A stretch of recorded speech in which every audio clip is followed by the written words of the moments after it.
രാഷ്ട്രീയ കേരളം തിരുവനന്തപുരത്തേക്ക് മാത്രമായി കേന്ദ്രീകരിക്കുകയാണ്. വൻ സസ്പെൻസിലേക്ക് തിരുവനന്തപുരം പോകുന്നു എന്നുള്ളതാണ്. 26 വാർഡുകൾ ഇനി ഫലമറിയാനുണ്ട് എന്നതാണ്. അവിടെയാണ് 42 സീറ്റുകളിൽ NDA മുന്നിട്ട് നിൽക്കുന്നത്. ഇനി ഫലമറിയാനുള്ള 26 സീറ്റുകളിൽ നിന്ന് 9 സീറ്റുകൾ കൂടി നേടിയാൽ BJPക്ക് ഇവിടെ ഭരണമുണ്ടാകുന്നു എന്നുള്ളതാണ്. മേയർ സ്ഥാനാർത്ഥിയായി അടക്കം മത്സരിച്ചിട്ടുള്ളവർ, മേയറായി ഉയർത്തിക്കാണിക്കപ്പെട്ടവർ അടക്കം വിജയിച്ച പശ്ചാത്തലമുണ്ട്. പ്രമുഖ സ്ഥാനാർത്ഥികൾ എല്ലാവരും തന്നെ വിജയിച്ച പശ്ചാത്തലമുണ്ട്. ഇനി അവർക്ക് ഭരണത്തിനുള്ള സീറ്റ് നിലയിലേക്ക് എത്തിപ്പെടാൻ സാധിക്കുമോ? അതാണ് അറിയേണ്ടത്. അവിടെയാണ് ഫലമറിയാനുള്ള 26 സീറ്റുകൾ എന്നത് നിർണായകമാകുന്നത്. തിരുവനന്തപുരത്ത് വലിയ തിരിച്ചടി LDFന് നേരിടുന്നു. കോൺഗ്രസിന് നില മെച്ചപ്പെടുത്താൻ പറ്റാത്ത സാഹചര്യമുണ്ടാകുന്നു. NDA വൻ മുന്നേറ്റം നടത്തിക്കൊണ്ടിരിക്കുന്നു. ഭരണത്തിലേക്ക് എന്ന സൂചനകൾ നൽകുന്ന തരത്തിലുള്ള വലിയ മുന്നേറ്റം. വരാൻ പോകുന്ന നിയമസഭാ തെരഞ്ഞെടുപ്പിലടക്കം വലിയ പ്രതീക്ഷ പുലർത്തുന്ന തിരുവനന്തപുരത്ത് അവർക്ക് വിജയക്കൊടി പാറിക്കാൻ സാധിച്ചാൽ ഒരു പക്ഷേ BJP തന്നെ അവകാശപ്പെടുന്നത് പോലെ കേന്ദ്രത്തിൽ നിന്നടക്കമുള്ള നിരവധി ഫണ്ടുകൾ തിരുവനന്തപുരം പോലെയുള്ള ഒരു നഗരത്തിന് പ്രധാനമന്ത്രിയുടെ സ്കീമിൽ അടക്കം ഉൾപ്പെടുത്തിക്കൊണ്ട് നടത്താൻ സാധിക്കും. അങ്ങനെ ഇരട്ടി വേഗത്തിൽ തിരുവനന്തപുരത്തിന്റെ വികസനം സാധ്യമാകും എന്ന് തെരഞ്ഞെടുപ്പ് പ്രചാരണ ഘട്ടത്തിൽ ആവർത്തിച്ചു കൊണ്ടിരുന്ന BJPക്ക് അതേ വികസന പ്രവർത്തനങ്ങൾ തന്നെ ചൂണ്ടിക്കാണിച്ചുകൊണ്ടുള്ള മറുപടിയായിരുന്നു ഇടതുപക്ഷം നൽകിക്കൊണ്ടിരുന്നത്. അവിടെയാണ് ഇടതുപക്ഷം പിന്നിലേക്ക് പോകുന്നു എന്നത് എടുത്തു പറയേണ്ടത്. ആ നേട്ടം, ഇടതുപക്ഷത്തിന്റെ ക്ഷീണം എന്നത് നേട്ടമാക്കി മാറ്റാൻ സാധിക്കുന്നത് BJPക്ക് എന്ന് തന്നെയാണ്. 22-42 എന്ന് പറയുമ്പോൾ കഴിഞ്ഞ തവണ അധികാരത്തിലിരുന്ന LDFന്റെ സീറ്റ് നിലയേക്കാൾ ഇരട്ടി സീറ്റുകളിലേക്ക്, ഏതാണ്ട് ഇരട്ടിയോട് അടുത്ത സീറ്റുകളിലേക്ക് BJP നേതൃത്വം നൽകുന്ന NDA വളരുന്നു എന്നുള്ളതാണ്.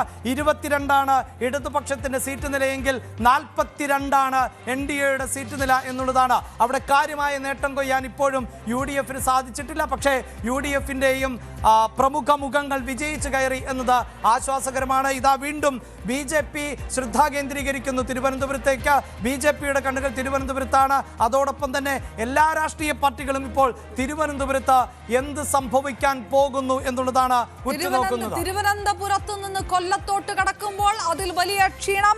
കൊല്ലം കോർപ്പറേഷൻ മേയർ 3 തവണ കോർപ്പറേഷന്റെ മേയറായിരുന്ന ഹണി ബെഞ്ചമിൻ തോറ്റത് യൂത്ത് കോൺഗ്രസ് നേതാവിനെടുത്ത. പത്തനംതിട്ടയിലും UDFന്റെ വലിയ മുന്നേറ്റം ഉണ്ടാകുന്നു. കോട്ടയത്തോട്ട് കടക്കുമ്പോൾ മലയോര മേഖലകളിൽ സ്വാധീനമുണ്ടായിരുന്ന കേരള കോൺഗ്രസ് M അടക്കം വിയർക്കുന്ന സാഹചര്യം. കൊച്ചി കോർപ്പറേഷൻ LDFിൽ നിന്ന് തിരിച്ചു പിടിക്കാൻ കഴിഞ്ഞിരിക്കുന്ന UDF 2020 അടക്കമുള്ള പ്രാദേശിക ശക്തികളെ പോലും അരിഞ്ഞു വീഴ്ത്തിക്കൊണ്ട് UDFന് ഉറപ്പിക്കാൻ കഴിഞ്ഞത്. തൃശ്ശൂര് വീണ്ടും തിരിച്ചെടുത്തിരിക്കുന്ന UDF. അങ്ങനെ ഇങ്ങ് തിരുവനന്തപുരം മുതൽ വടക്കൻ മലബാർ വരെ എത്തുന്നത് വരെ UDFന് ആശ്വസിക്കാനേറെയുണ്ട്. LDFന്റെ ശക്തി കേന്ദ്രങ്ങൾ എങ്ങനെ കാലിടറി എന്നുള്ള ചോദ്യമുണ്ട്. BJPയെ സംബന്ധിച്ചിടത്തോളം അപ്രതീക്ഷിതമായിട്ടുള്ള, അതായത് തിരുവനന്തപുരത്ത് BJP വലിയ തരത്തിൽ NDA നേട്ടം കൊയ്യുമ്പോൾ പാലക്കാട് BJPയുടെ കേരളത്തിലെ ഗുജറാത്തിൽ നിന്ന് വിളിക്കുന്ന പാലക്കാട് വലിയ ക്ഷീണമുണ്ടാകുന്നു. തൃശ്ശൂരും NDA വലിയ നേട്ടമുണ്ടാക്കുമെന്ന് MP സുരേഷ് ഗോപി തന്നെ തൃശ്ശൂരിൽ ആവർത്തിച്ച് പ്രചാരണത്തിന് പറഞ്ഞതാണ്. അവിടെയും BJPക്ക് ക്ഷീണമുണ്ടാകുന്നു. പക്ഷേ ആ ക്ഷീണമെല്ലാം മറികടക്കാൻ NDAക്ക് BJPക്ക് കഴിയും. കാരണം തലസ്ഥാനത്ത് ഉള്ള ഈ മിന്നുന്ന തിളക്കം അത് BJPക്ക് വലിയ തരത്തിലുള്ള നേട്ടമായി മാറ്റും. ഈ തെരഞ്ഞെടുപ്പിലെ ഏറ്റവും ഹൈലൈറ്റ് ചെയ്യപ്പെടുന്ന കോർപ്പറേഷൻ എന്നത് തിരുവനന്തപുരമായിരുന്നു. ഈ പോരാട്ടങ്ങൾ കേന്ദ്രീകരിച്ചിരുന്നത് തിരുവനന്തപുരത്തേക്കാണ്. അവിടെയാണ് തിരുവനന്തപുരത്ത് ആരാണ് മേൽക്കൈ നേടുക എന്നത് ശ്രദ്ധാകേന്ദ്രമായി മാറുന്നത്. ഇപ്പോഴും തിരുവനന്തപുരം തന്നെയാണ് പ്രധാനപ്പെട്ട ഫലം അറിയേണ്ടത്. കാരണം 26 ഡിവിഷനുകളുടെ ഫലമാണ് ഇനി അറിയേണ്ടത്. കൊല്ലത്ത് UDFന്റെ വലിയ മുന്നേറ്റമുണ്ട്. 23 സീറ്റുകളിൽ ആണ് ഇപ്പോൾ കൊല്ലത്ത് UDF മുന്നിട്ട് നിൽക്കുന്നത്. പക്ഷേ അപ്പോഴും അത് ഭരണത്തിലേക്ക് എത്തുന്ന സാഹചര്യം സൃഷ്ടിക്കുമോ എന്നതാണ് കണ്ടറിയേണ്ടത്. 29 സീറ്റുകൾ ആണ് കൊല്ലത്ത് ഭരണത്തിലേറാൻ ആവശ്യമായി വരുന്നത്. അതിൽ ആണ് 23 വിജയിച്ചു നിൽക്കുന്നത്. കണ്ണൂരിൽ വലിയ മുന്നേറ്റം, അതായത് കണ്ണൂരിലെ ഇടതുപക്ഷത്തിന്റെ സീറ്റ് നിലയേക്കാൾ 3 ഇരട്ടി സീറ്റുകൾ നേടിക്കൊണ്ട് കണ്ണൂരിൽ UDF ഭരണം നിലനിർത്തുന്നു എന്നുള്ളതാണ്. അതായത് ഈ കോർപ്പറേഷനുകളുടെ ഫലം നമുക്ക് ഇപ്രകാരം പറയാം. തൃശ്ശൂരിൽ UDF ഭരണം ഉറപ്പിച്ചു കഴിഞ്ഞിരിക്കുന്നു. കൊച്ചി കോർപ്പറേഷൻ UDF ഭരണം ഉറപ്പിച്ചു കഴിഞ്ഞിരിക്കുന്നു. കണ്ണൂർ കോർപ്പറേഷനിൽ UDF ഭരണം നിലനിർത്തുന്നു. അങ്ങനെ 3 ഭരണം ഉറപ്പാക്കി കഴിയുന്നു എന്നുള്ളതാണ് ഏറ്റവും എടുത്തു പറയേണ്ടത്.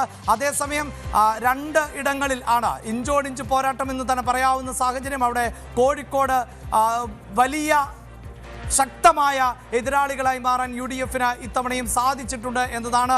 വലിയ മുന്നേറ്റത്തിലേക്ക് പോകാൻ അവിടെ ഇടതുപക്ഷത്തെ അനുവദിച്ചില്ല. ഇതിനിടയിൽ വയനാടും UDF മുന്നേറ്റം ഉണ്ടാക്കുന്നുണ്ട്. വയനാട് ജില്ലാ പഞ്ചായത്തിലാണെങ്കിലും സുൽത്താൻ ബത്തേരി നഗരസഭ, മാനന്തവാടി നഗരസഭയിലെല്ലാം UDFന് മുന്നേറ്റം ഉണ്ടാക്കുന്നു. കൽപ്പറ്റ നഗരസഭ മാത്രമായിട്ട് LDFന്റെ മുന്നേറ്റം ഒതുക്കിയിട്ടുണ്ട്. അതപ്പോൾ UDFനെ സംബന്ധിച്ചിടത്തോളം നേരത്തെ ഉയർന്ന പല വിഷയങ്ങൾ, കോൺഗ്രസിനകത്തുണ്ടായിട്ടുള്ള ആ അഭിപ്രായ ഭിന്നതകളും ആത്മഹത്യയ്ക്ക് ശേഷം ഉണ്ടായിട്ടുള്ള വിവാദങ്ങളൊക്കെ ഉണ്ട്. അത് വലിയ തിരിച്ചടിയായിട്ടില്ല. അതേസമയം ബ്രഹ്മഗിരി സൊസൈറ്റി ക്രമക്കേട് അടക്കമുള്ളവ LDFന് തിരിച്ചടിയായിട്ടുണ്ട് എന്നുള്ളൊരു വിലയിരുത്തലേക്ക് കടക്കേണ്ടതായിട്ട് വരുന്നു. ബത്തേരി നഗരസഭയൊക്കെ LDFിൽ നിന്ന് UDF തിരിച്ചു പിടിക്കുന്ന ഒരു സാഹചര്യത്തിലേക്ക് കടക്കുമ്പോൾ നഗരസഭയുടെ ചെയർമാൻ അടക്കം, LDFന്റെ ചെയർമാൻ അടക്കം അവിടെ തോറ്റ സാഹചര്യമാണ് ഉണ്ടാകുന്നത്. ജില്ലാ പഞ്ചായത്തിലും UDF വലിയ തരത്തിലുള്ള മെച്ചമുണ്ടാക്കുന്നുണ്ട്. അപ്പോൾ ഈ വടക്കോട്ട് പോകുമ്പോഴും ആശ്വസിക്കാൻ അങ്ങനെ ഒരുപാട് കയ്യിലില്ലാത്തൊരു സാഹചര്യമുണ്ട്.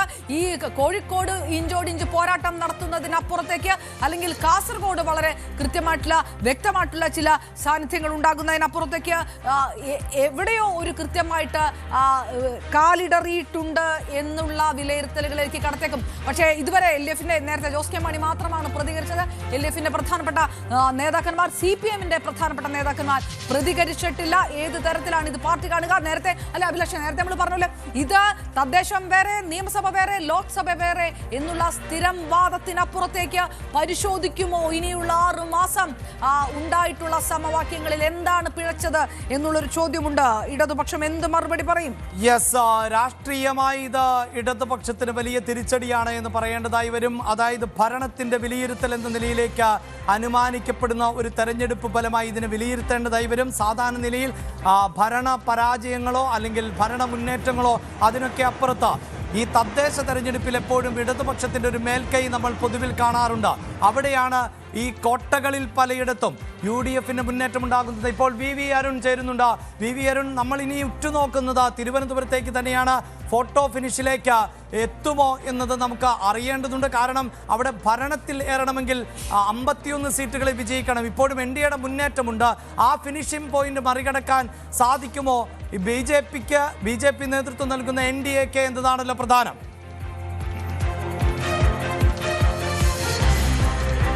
തീർച്ചയായിട്ടും അതിനാണ് ആ കണക്കാണ് ഏറ്റവും പ്രധാനം. ആ മാജിക്കൽ ഫിഗർ 51 എത്താൻ NDA കഴിയുമോ? പക്ഷേ അങ്ങനെ എത്തിയില്ലെങ്കിൽ പോലും ഭരണം ഏറെക്കുറെ ഉറപ്പിക്കുകയാണ്. തലസ്ഥാന നഗര ഭരണം പിടിക്കുകയാണ് BJPയുടെ പ്രധാന നേതാക്കളൊക്കെ പറഞ്ഞതുപോലെ തന്നെ. ഇപ്പോൾ 43 സീറ്റ് എത്തുമ്പോൾ സ്വാഭാവികമായും BJPക്ക് അവർ ഏറ്റവും വലിയ ഒറ്റക്കക്ഷിയായി മാറും.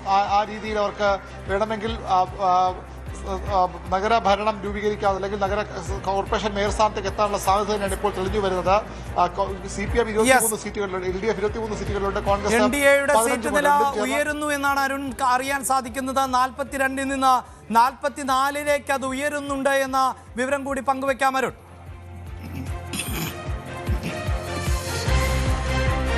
തീർച്ചയായിട്ടും അത് തന്നെയാണ് സൂചിപ്പിക്കുന്നത്. 50-നോടടുക്കം ഏതായാലും ഒറ്റയ്ക്ക് തന്നെ BJPക്ക് 50-നോടടുത്ത് സീറ്റുകളിൽ വിജയിക്കാം. അതായത് അനായാസം 45 സീറ്റ്